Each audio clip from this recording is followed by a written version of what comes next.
জনপ্রিয় অভিনেতা ডিপজলের বিরুদ্ধে বোনদের গুরুতর অভিযোগ। চলচ্চিত্র অভিনেতা মনোয়ার হোসেন ডিপজলের ৩ বোন পৈতৃক সম্পত্তি নিয়ে চলমান বিরোধের প্রসঙ্গে তাদের ভাইদের বিরুদ্ধে বঞ্চনা ও হুমকির অভিযোগ করেছেন। তারা দাবি করেন, ডিপজলসহ ভাইয়েরা পরিবারের সম্পত্তির বেশিরভাগ অংশ নিজেদের দখলে রেখেছেন এবং বোনদের ন্যায্য অধিকার থেকে বঞ্চিত করছেন। 40 বছর ধরে ভাইরা এককভাবে থাকতেছে। কোনো বোন, এই যে বড় বোন খুব অসুস্থ, মেজু বোন ছোট বোনটা অসুস্থ হয়ে বাসায় পড়ে আছে। তো আমরা এই পর্যন্ত আসিনি। কোন ভাইরা একটু বলবেন কি? ডিপজল ভাই এককভাবে এগুলি সব আত্মসাৎ করে খাইতেছে। মনোয়ার হোসেন ডিপজল। এখন আমরা এই যে কোর্টের আদেশ অনুযায়ী এগুলি সব বন্ধ থাকবে, উঠানামা সব বন্ধ।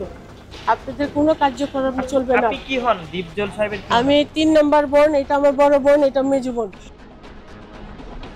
ডিপজলের বড় বোন নূরজাহান বেগম লায়লা জানান, বাবা মারা যাওয়ার ৪৩ বছর পার হলেও তারা এখনও পৈতৃক সম্পত্তির ন্যায্য হিস্সা পাননি।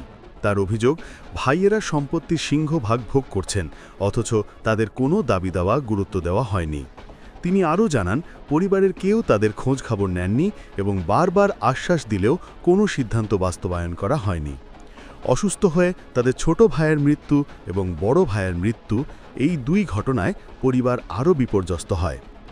ডিপজলের আরেক বোন পারভিন বেগম বলেন, তারা জানতে পেরেছেন যে পৈতৃক সম্পত্তির একটি অংশ প্যাকেজ আকারে বিক্রির উদ্যোগ নেওয়া হচ্ছে। এতে তারা বাকি সম্পত্তি থেকেও বঞ্চিত হওয়ার সংখ্যায় রয়েছেন। বোনদের দাবি, সম্পত্তি ভাগ চাইলে তারা জীবন নাশ ও পরিবার হুমকির মুখে পড়ছেন। অভিযোগ অনুযায়ী ভাইদের পক্ষ থেকে স্বামী সন্তানকে না পাওয়ার হুমকি দেওয়া হয়েছে, যা তাদের উদ্বিগ্ন করে তুলেছে। অভিযোগ ও দীর্ঘদিনের বঞ্চনার পর বোনেরা আদালতের দ্বারস্থ হন। তা জানান, আদালত তাদের পক্ষে কেয়ালিশ দিয়েছেন, তবে তবুও তারা নিজেদের এবং পরিবারের সদস্যদের নিরাপত্তা নিয়ে উদ্বিগ্ন। এই কারণেই তারা গণমাধ্যমের সামনে এসে বিষয়টি তুলে ধরেছেন। তাদের দাবি, জনসমর্থন ও সচেতনতা তাদের নিরাপত্তা নিশ্চিত করতে সহায়তা করতে পারে।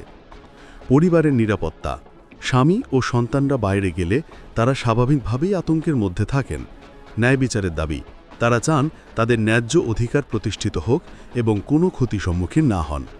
জনসমর্থন, দেশবাসীর কাছে দোয়া, সহানুভূতি ও সহযোগিতা কামনা করেছেন তারা। এই ঘটনাটি একটি পরিবারের দীর্ঘদিনের সম্পত্তি বিবাদ, আইনি লড়াই এবং নিরাপত্তাজনিত উদ্বেগের চিত্র তুলে ধরেছে, যা সামাজিক আলোচনার জন্ম দিয়েছে এবং জনমানুষে